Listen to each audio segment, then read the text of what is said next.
came alive. He troubled the water. When the wind blows, the water activates. That water is it trouble? Is it living? Yes. No, man. When a thing is living, it simply got motion. That's right. Think about it. Think about it.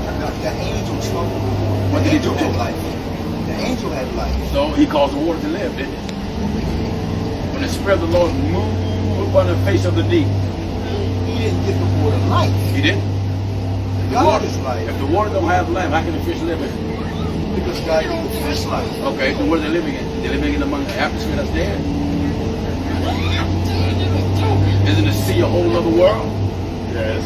Is it function? Great morning, everyone, and welcome to Terminal C. I have two stops. The first stop is for all gates 15 and higher, 15 through 39. First stop.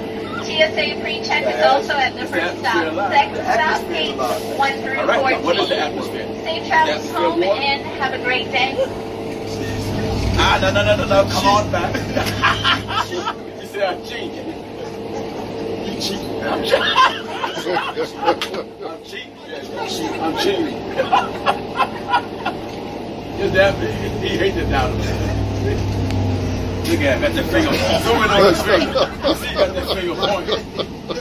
The Bible says the Spirit of God moved Upon what? upon the face of the deep. And what does that do to the deep? He activated. And when it activates, it's still within life.